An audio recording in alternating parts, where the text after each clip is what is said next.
Hello guys, welcome to drone academy. நம்ம இன்னைக்கு இந்த வீடியோ பதிவில் என்ன பார்க்க போறோம் பார்த்தீங்கன்னா, இந்திய வளங்கள் மற்றும் தொழிலகங்கள் அப்படின்ற ஒரு லெசன்ல இருந்து கிட்டத்தட்ட எவ்வளோ கொஷின் பார்க்க போறோம் சொல்ல பத்தில. ஆனால் இந்த தெரிஞ்சுக்குங்களேன், ஒரு வளம் கிடைக்குது, அந்த வளங்களை வச்சு தொழிற்சாலைகளை உருவாக்கி வச்சிருக்கான். அவன் யார் யாரெல்லாம் ஃபர்ஸ்ட்ல இருக்கான், யார் யாரெல்லாம் செகண்ட்ல இருக்கான்றத மொத்தத்தையும் பார்க்க போறோம். டைம் கம்மியாக தான் கொடுப்பேன், ஸோ அதனால ஸ்பீடாக ஆன்சர் பண்ணிட்டு வந்துடுறீங்க. இப்படி அட்டன் பண்ணுறீங்க ஸ்பீடாக. அப்போ இந்தியாவின் முதல் பருத்தி நெசவாலை எங்கு நிறுவப்பட்டுள்ளது? ஃபர்ஸ்ட் கொஷின் எங்க? டைம் எடுத்துக்கூடாது.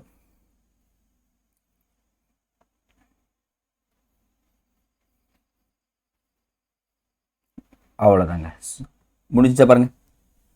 கல்கத்தாவில் அமைந்துள்ளதுன்னு சொல்லிட்டு சொல்றாங்க. ரெண்டாவது கொஷின் பாருங்க. தாமிரப்படிவு அதிகமாக உள்ள மாநிலம் எதுன்னு சொல்லிட்டு கேட்குறேன்.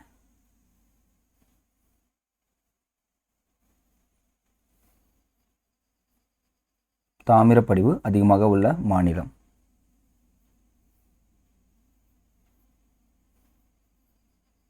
முடிஞ்சே போச்சு, ராஜஸ்தான். ஆப்ஷன் பி தான் ரைட்டு. சரிங்களா? அடுத்து மூன்றாவது கேள்வி. சரளை மண் காணப்படும் பகுதிகளில் புவியின் மேற்பரப்பில் படிவுகளாக காணப்படுவது எது?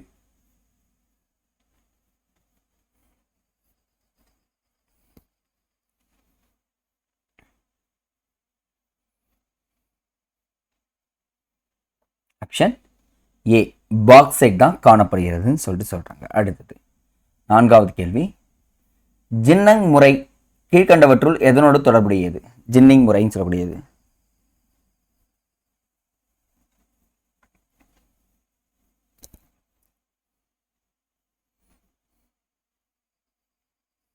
அவ்வளவுதாங்க. ஆப்ஷன் ஏ பருத்தியோட தொடர்புடையது தான் ஜின்னிங் முறைன்னு சொல்லிட்டு சொல்லுவாங்க. அடுத்தது குறைவான விலையில் கிடைக்கக்கூடிய இழைநார் பயிர் இது? எல்லா கடையிலையும் கிடைக்குங்க அது. அச்சோ, ஆன்சர் சொல்லிட்டேனே. கடையில் கிடைக்கணும், என்ன கிடைக்கும்? தணல் கிடைக்கும். அவ்வளோதான், முடிஞ்சு போச்சா பாருங்க. அடுத்தது இந்தியாவின் இரண்டாவது பெரிய நெசவாலைத்துறை எதுன்னு சொல்லிட்டு கேட்குறேங்க. ரொம்ப ரொம்ப இம்பார்ட்டன்ட் கொஸ்டின். இரண்டாவது பெரிய நெசவாலைத்துறை எதுன்னு சொல்லிட்டு கேட்டிருக்கேன். பிரமாதம். ஆப்ஷன் ஏ சணல். உண்மையாகவே சொன்னால் படித்தா மட்டும்தான் இந்த கொஸ்டின் அட்டன் பண்ண முடியும், சும்மா அட்டன் பண்ண முடியாதுன்றத நீங்கள் அடிக்கடிக்கே ப்ரூஃப் பண்ணுறீங்க. சூப்பருங்க, குட்ங்க. தேசிய சணல் வாரியத்தின் தலைமையகம் எங்கு அமைந்துள்ளது? ரொம்ப ரொம்ப இம்பார்ட்டன்ட்.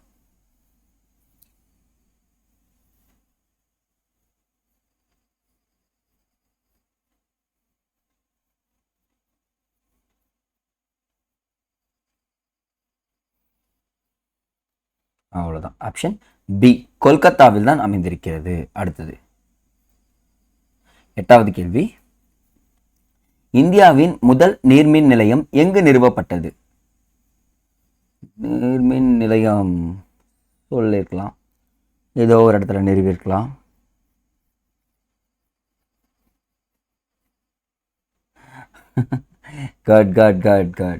டார்ஜிலிங்கில் நிறுவப்பட்டுள்ளது. அடுத்தது ஒன்பதாவது கேள்வி. முதல் நவீன தொழிற்சாலை டாடா இரும்பு எஃகு தொழிற்சாலை எந்த ஆண்டு தொடங்கப்பட்டது? இதுக்கெல்லாம் நீங்கள் டைம் எடுத்துக்கூடாதுங்க எனக்கு தெரிஞ்சு. அப்படியே என்ன பண்ணிடணும் சார், இந்த ஆண்டு தான் சார் அப்படின்னு சொல்லிட்டு என்ன பண்ணிடணும், டக்குன்னு சிஏ செலக்ட் பண்ணி போடணும். 1907ஆம் ஆண்டு. இப்போ நான் வச்சுக்கும் போதுனா சூரத் பிளவும் டாடா எஃகும் சூரத் பிளப்பு ஏற்படுத்துங்க. ஞாபகம் இருக்குங்களா? சூரத் பிளவு எப்போ நடந்துச்சு? 1907ஆம் ஆண்டு இருந்துச்சு. இந்த சூரத் பிளவை ஒன்றா சேர்க்கறதுக்காக யார் வராருன்னா டாடா இரும்பு வராரு. புரியுதுங்களா? இப்படி தான் நீங்கள் ஞாபகம் வச்சுக்கணும். சில சப்ஜெக்ட் கூட சில சப்ஜெக்ட் ஆட் பண்ணிக்கிறீங்கன்னா புரிஞ்சிடும். இது ஐஎன்எம்ல வரும், பட் இது எப்படி வருது, ஜியோகிராஃபியில் வருது. அது தெரிஞ்சுனா போதும். அடுத்தது 10வது கேள்வி. இந்தியாவில் உள்ள மேக்னடேட்டட் படிவுகளில் எந்த மாநிலம் 18% பங்கினை கொண்டுள்ளது? கொடுத்துருப்போம். 18% இவங்க தான் வச்சிருக்காங்களாம்.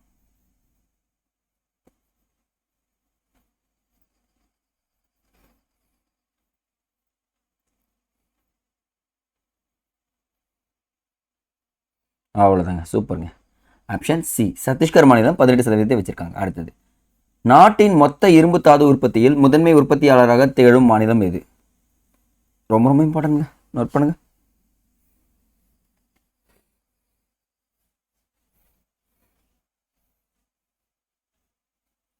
அவ்வளோதான்.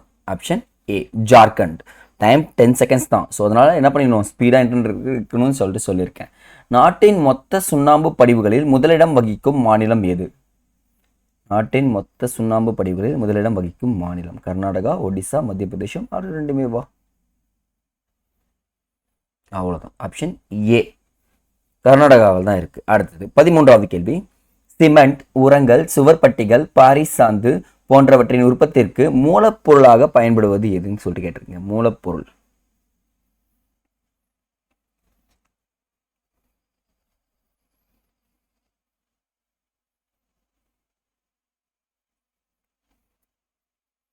அவ்வளோதாங்க. ஆப்ஷன் ஏ ஜிப்சம் தான் பயன்படுது மூலப்பொருள்களாக. அடுத்தது 14வது கேள்வி. தேசிய அனல்மின் நிறுவனம் எந்த ஆண்டு தொடங்கப்பட்டது? தேசிய அனல்மின் நிறுவனம் எந்த ஆண்டு தொடங்கப்பட்டது?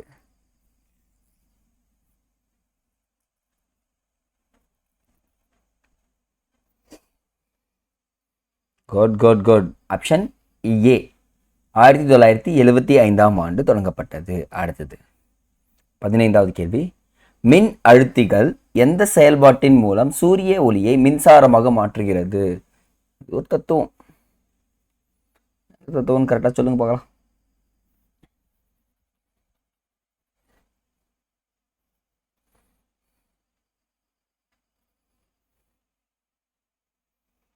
அவ்வளோதான். Super fantastic.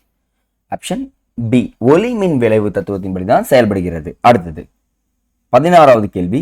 இந்தியா சூரிய சக்தி நிறுவனத்தின் தலைமையிடம் எங்கு உள்ளது? இந்திய சூரிய சக்தி நிறுவனத்தின் தலைமையகம்.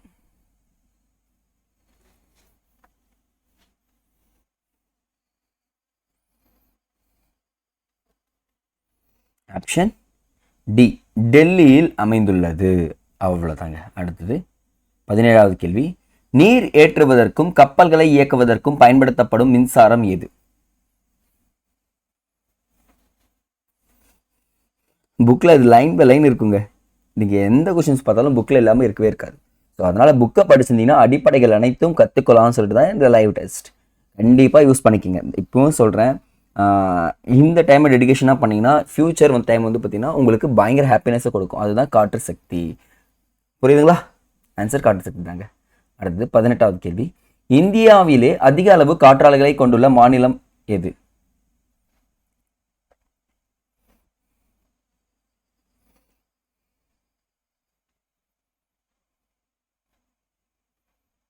அவ்வளோதான். ஆப்ஷன் சி தமிழ்நாடு தான் அதிகமாக இருக்குது. அடுத்தது 19வது. இந்தியா உலக அளவில் அதிக காற்றாலை திறன் கொண்ட நாடுகளில் எத்தனாவது இடத்தில் உள்ளது? ஏதோ ஒரு பிளேஸ்ல இருக்குமா? எத்தனாவது இடம்?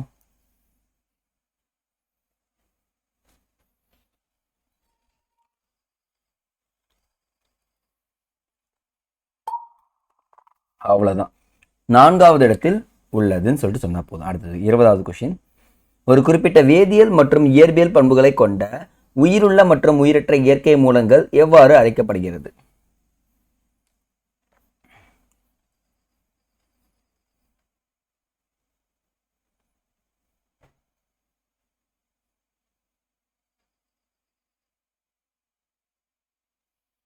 ஆப்ஷன் சி கனிமம் என அழைக்கப்படுகிறது. அடுத்து 21வது. இந்திய நிலவியல் கள ஆய்வு நிறுவனத்தின் தலைமையிடம் எங்கு அமைந்துள்ளது?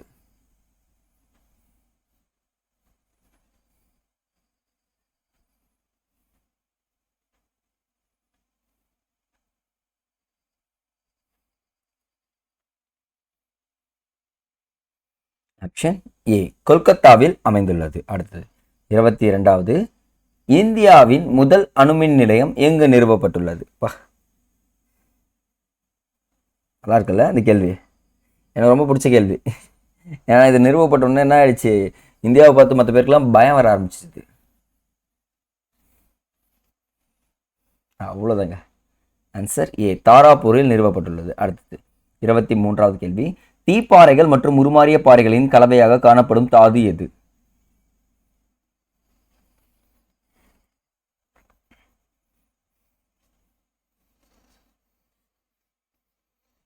அவ்வளோதாங்க.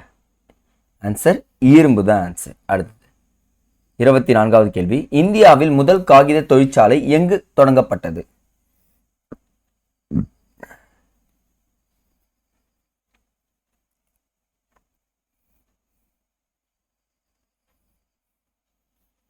ஆப்ஷன் டி செராம்பூரில் நிறுவப்பட்டுள்ளதுன்னு சொல்லிட்டு சொல்கிறோம். அடுத்தது 25வது கேள்வி. உயர்தர அச்சுத்தாள்கள் மற்றும் செய்தித்தாள்கள் உற்பத்திக்கு மூலப்பொருளாக பயன்படுவது எந்த மரம்? எலிமினேஷன் பண்ணுங்க பார்க்கலாம். ஃபர்ஸ்ட் இதுக்கு ஈஸியாக பண்ணலாம். கரும்பு வராதா? கரும்பு தாள்கள்லாம் தயாரிக்க வராதா? செம்மரம் வாய்ப்பே கிடையாது. இது ரெண்டு நிற்கும். கடின மரம் மென்மரம் எங்கேயாவது பார்த்தீங்கன்னா கடின மரத்தில் என்ன பண்ண முடியும்? வேணா வாட்ஸ்அக்கால் வைக்கலாம். அப்போ இதுவும் கிடையாது. ஆன்சர் என்னது? மென்மரம். தான் ஆன்சர் பி தான் ரைட். எலிமினேஷன் மெத்தடும் கற்றுக்குங்க, அப்போ தான் உங்களுக்கு உதவும். சரி, கொஷினே ஆன்சர் தெரியலனா இந்த மாதிரி ட்ரை பண்ணுங்கள். அடுத்தது 26வது. இந்தியாவில் காகித உற்பத்தி செய்யும் முக்கிய மாநிலம் எது? முதன்மை மாநிலம் கூட சொல்லலாம்.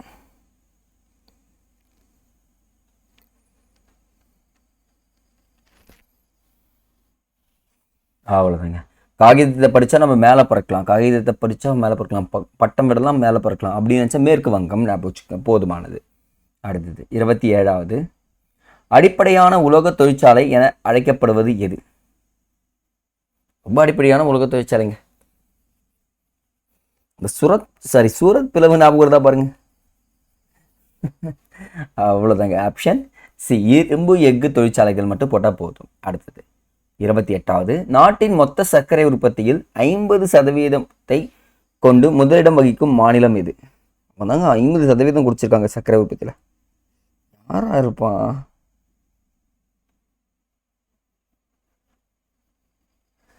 தெரியலையே எனக்கு. ஆனால் ஆன்சர் உத்தரப்பிரதேசம் தான். சரிங்களா? ஆன்சர் குட்ங்க. எல்லாருக்குமே குட்ங்க. இந்தியாவில் முதல் வாகன தொழிலகம் எந்த ஆண்டு மும்பையில் தொடங்கப்பட்டது? இது ரொம்ப இம்பார்ட்டன்ட்ங்க. நான் நிறைய விஷயம் சொல்லி கொடுத்துருப்பேன், அதில் இது ரொம்ப ரொம்ப இம்பார்ட்டன்ட்.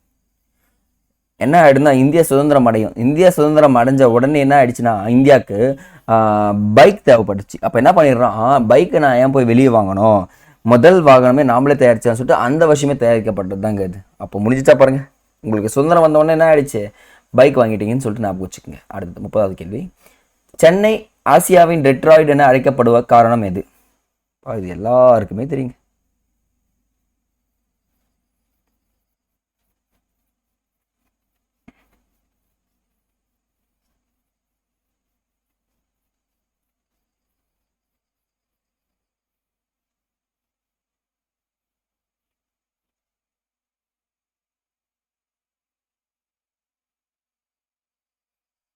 ஆக்சுவலாக வந்து பார்த்தீங்கன்னா இதுக்கு ஆன்சர் வந்து நீங்கள் நினைக்கிறதுலாம் இருக்காது. உற்பத்தி காரணிகள் அதிகம். உற்பத்தி ஒரு இடத்துல அதிகமாக காரணப்பட்டுச்சுன்னா அதுதான் வந்து என்ன சொல்கிறாங்க, டெட்ராய்டுன்னு அழைக்கப்படுறாங்க. எல்லா தொழிற்சாலைகள் இருக்கலாம், அந்த இடத்துல உற்பத்தி ஆனால் மட்டும்தான் இதுக்கு டெட்ராய்டுன்னு சொல்லுவாங்க. அடுத்தது 31வது. மின்சார உற்பத்திக்கு தேவையான உபகரணங்கள், மின்மாற்றிகள் போன்றவற்றை உற்பத்தி செய்யும் தொழிலகம் எது? ஆஹா, ஒருவேளை எல்லாமே இருக்குமோ? இருக்காதே, சி தான் இருக்கும். சிலரோட மைண்ட் வாய்ஸ் இருங்க, யாராச்சும் ஒருத்தர் கரெக்டாக போடுவார், ஐயா குட்டு சொல்லுவார், அப்படின்லாம் யாரும் இருக்க மாட்டாங்க, நமக்கு தெரியும். ஏன்னா எல்லாருமே எப்படி சொல்கிறது, வெரி பிரில்லியன்ட் ஸ்டூடெண்ட். உண்மையாகவே சொன்னால் எல்லாருக்குமே குட். கனரக மின்னியல். சூப்பருங்க, ரியலி குட். அடுத்தது, தேசிய செய்தித்தாள் மற்றும் காகித ஆலைகள் எங்கு அமைந்துள்ளது? இனிமேல் ஸ்பீடுங்க. தேசிய செய்தித்தாள் மற்றும் காகித ஆலைகள் எங்கு அமைந்துள்ளதுன்னு கேட்டிருக்கேன்.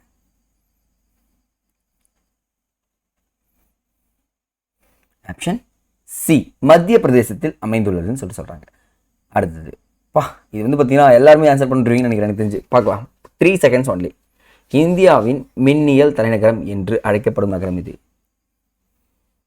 ஆக்சுவலாக நிறைய பேர் வந்து நான் ரொம்ப நாளாகவே பார்த்துட்டு இருக்கேன், இவங்க எல்லாரையுமே பேர் சொல்ல மாட்டேன், கடைசியாக கமெண்ட் செக்ஷனில் எடுத்து ஸ்க்ரீன்ஷாட் எடுத்து வச்சுருக்கேன். எல்லார் பேரையும் நான் ஒரு நாள் என்ன பண்ணுறேன், ஒரு வீடியோவாகவே போட்டுடுறேன், அதுக்கே கமெண்ட்ஸ் பண்ணவங்கள மட்டும். குட். பெங்களூர் தான் வந்து பார்த்தீங்கன்னா மின்னியல் தலைநகரம். அடுத்தது 34வது. இந்தியா மாங்கனீசு தாது நிறுவனத்தின் தலைமையிடம் எங்கு அமைந்துள்ளது?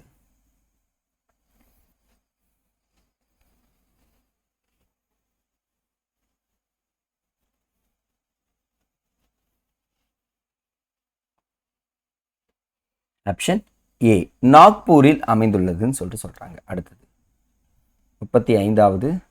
வரலாற்றுக்கு முந்தைய காலத்திலே மனிதர்களால் கண்டுபிடிக்கப்பட்ட முதல் உலோகம் எது? ஐயா, சிந்து சமவெளி நாகரிகத்தை இதை படிச்சிட்டோம் ஐயா. இதெல்லாம் தூக்கி துவம்சம் பண்ணுறோம் ஐயா.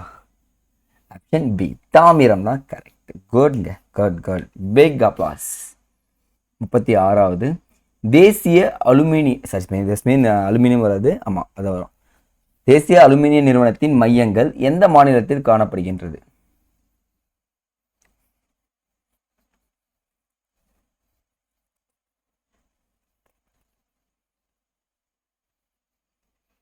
அவ்வளவுதான். ஆப்ஷன் ஏ, ஒடிசா மாநிலத்தில் காணப்படுகிறது. அடுத்து 37வது கேள்வி, அதிக மைக்கா படிவுகளை கொண்ட மாநிலம் எது?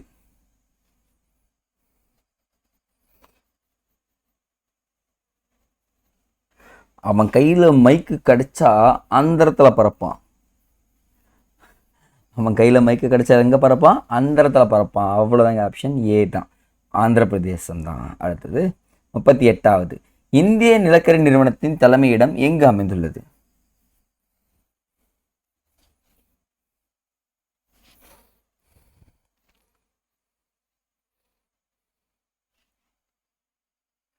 ஆப்ஷன் ஏ, நிலக்கரியை கொள்ளை அடிக்கிறாங்க, அதான் கொல்கத்தா. நிலக்கரி அதிகமாக கொள்ளடிக்கிறது யாரு? கொல்கத்தா. இப்போ புரியுதுங்களா? அப்படியே சைடு பை சைடு எழுதிக்குங்க, உங்களுக்கு ரொம்ப யூஸ்ஃபுல்லாக இருக்கும். நிலக்கரியை கொள்ளடிக்கிறது கொல்கத்தா, அப்போ தலைமையிடம் அங்கே தான் இருக்குது. அப்போ நாட்டின் மிகப்பெரிய எண்ணெய் வயல் எங்கு அமைந்துள்ளது? முடிஞ்சே போச்சு. இதுக்கெல்லாம் சார் டைம் கொடுக்காதீங்க சார். பறக்க வருதுங்க. நிறைய பேர் ஆன்சர் சூப்பராக இருக்குது. Really good. மும்பை ஹை எண்ணெய் வயல் தான். அடுத்தது, லாஸ்ட் பட் நாட் லீஸ்ட், இந்திய இயற்கை எரிவாயு நிறுவனத்தின் தலைமையகம். சார் நான் இயற்கை எரிவாயு சார், இயற்கை எரிவாயு நான் என்ன பண்ணுவேன்? டெய்லி வருவேன். இயற்கையாக இருந்தால் நான் டெய்லி வருவேன், அதான் டெல்லி. புரியுதுங்களா? இயற்கையாக இருந்தால் நான் டெய்லி வருவேன், டெல்லி. அப்போ ஆப்ஷன் சி தான் கரெக்டு. ஓகே, வெயிட் பண்ணுங்க. அவசரப்பட்டு போயிடாதீங்க. கடைசி கிளைமேக்ஸில் அந்த எழுத்து லெட்டர்லாம் பிறகு போயிடக்கூடாது. வெயிட் பண்ணோம். என்ன பண்ணுறீங்கன்னா 40க்கு உங்களுடைய மார்க்ஸ் எவ்வளோன்னு சொல்லிட்டு கமெண்ட்ஸில் எல்லாருமே அட்டன் பண்ணவங்க போடுங்க பார்க்கலாம். ஏன் நான் சொல்கிறேன்னா அதுதான் உங்களுடைய ஃப்யூச்சரை டிசைட் பண்ணக்கூடிய ஒரு விஷயம். ஓகேங்களா? சரிங்க, அடுத்த வீடியோ பதில் சந்திக்கலாம். ஆனால் நல்லா படிச்சுட்டு வாங்க இனி வரும் டெஸ்ட்டுங்களை. ஓகேங்களா? தேங்க்யூ.